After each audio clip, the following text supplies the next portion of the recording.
In 2025, the question isn't just what car should I get, it's how should I get it? Should you buy it, own it outright and keep it for years, or should you lease, upgrade every few years and never worry about resale? It sounds simple, but it's anything but. Today on NextGear, we're breaking down the real difference between buying and leasing a car in 2025. We'll expose the pros, the cons, the hidden costs, and the numbers no dealership salesperson wants you to crunch. Whether you're a first-time buyer, a busy family, or an EV-curious commuter, this is the guide you need before signing anything. Let's get into it. What does leasing a car really mean? Let's start with leasing because, let's be honest, it still confuses a lot of people. And that's not your fault. The way dealerships talk about it, it's like trying to decode a foreign language while signing your life away. So here's the simple version. Leasing a car is basically renting it for a few years. You don't own the vehicle, the finance company does. You're just paying to use it during the sweet spot of its life, typically for 24 to 36 months. After that, you hand it back. Or you can choose to buy it at what's called the residual value, the estimated worth of the car at lease end. Instead of paying for the whole vehicle like you would when buying, you're only covering the depreciation, the amount of value the car loses while you're driving it, plus some interest, taxes, and fees. That's why monthly payments on a lease are usually much lower than loan payments for the same car. It's not because you're getting a deal, it's because you're not actually buying the car. Now, there are some strings attached, and they matter. Leases typically come with a mileage cap, often 10,000 to 15,000 miles per year. Go over, and you're paying anywhere from 15 to 30 cents per mile. You're responsible for routine maintenance, oil changes, tire rotations, and you need to return the car in good condition. If there's excessive wear and tear, that could mean scratches, stains, tire wear. You might get hit with additional fees at the end. And finally, there's no equity. You return the car and walk away with, well, nothing. But here's the flip side. You're always driving something new. Every few years, you get to trade up to the latest model with the newest tech, safety features, and styling. For some drivers, that alone is worth the price of admission. And let's be real, not worrying about repairs on an aging car or dealing with selling it down the road, that's peace of mind some folks are happy to pay for. In 2025, leases can be found on everything from compact sedans to full-blown EVs and luxury SUVs. But make no mistake, leasing is a lifestyle decision, not just a financial one. What about buying? All right, now let's talk about buying, the traditional route. Whether you're paying cash upfront or financing through a loan, when you buy a car, you own it. No strings, no turn-in date, it's yours, and you can do whatever you want with it. That means no mileage restrictions. Drive it across the country if you want. Customize it, lift it, tint it, wrap it. It's your canvas. Keep it as long as you like. Some people run their cars for 10 or even 15 years. And when you're done, sell it, trade it, gift it. You're in control. There's also a powerful advantage that buyers love. Your payments eventually stop. Once you've paid off the loan, that's it. No more monthly outflow. And you've built equity, meaning the car still has resale value that's yours to keep. But ownership isn't all upside. You're also taking on the full brunt of depreciation, especially in the first 3 to 4 years, potentially higher monthly payments than a lease. And once the warranty runs out, you're paying for major repairs out of pocket. So while buying can be a long-term financial win, it comes with more responsibility, financially and mechanically. For people who plan to hold on to a car for many years or rack up serious miles, buying often makes the most sense. You're playing the long game, and in many cases, that pays off. What's better in 2025? Now that we know what leasing and buying really mean, let's answer the big question on everyone's mind. Which one actually makes more sense in 2025? The truth? It depends. Your lifestyle, your commute, your budget, even your personality all play a role. But let's break it down side by side, based on what matters most to drivers right now. Monthly cost. If you're looking at just monthly payments, leasing almost always wins. On average, lease payments are 30 to 40% lower than financing a car with a traditional loan. For example, in 2025, lease a $30,000 sedan, you might pay $410 a month.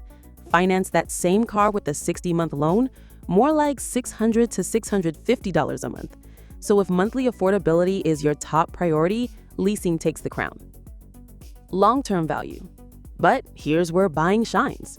When you purchase a car, you're building equity. After your loan is paid off, you own a valuable asset, and it still holds resale value. With a lease, after 3 years, you hand the keys back and walk away with nothing. In simple terms, leasing equals renting, buying equals investing. Flexibility and control. Ownership means freedom. No mileage caps, no wear and tear fees, no surprise charges. You can modify the car, take a road trip across the country, or keep it parked for months. It's all up to you. With a lease, you're driving within someone else's rules. And if you want out early, be ready for early termination fees that can hit hard. Staying updated with the latest cars. Leasing wins big here. Want to always drive the newest tech, the freshest EV, the safest features? Leasing lets you swap cars every few years. That's a major perk, especially in an era where tech evolves faster than your phone. Repairs and maintenance. It's a bit of a tie. Leases usually keep you under the factory warranty, so big repairs aren't your problem. But buyers eventually hit that out-of-warranty zone where things like transmissions, timing belts, and HVAC systems can cost thousands. However, smart buyers can plan ahead with extended warranties, certified pre-owned deals, or just setting money aside. Insurance and hidden costs. Leases often require higher levels of insurance, like full coverage plus gap insurance, which covers the difference if your car is totaled, but you still owe more than it's worth. Buyers have more flexibility with insurance options, especially once the loan has paid off. What dealerships don't tell you?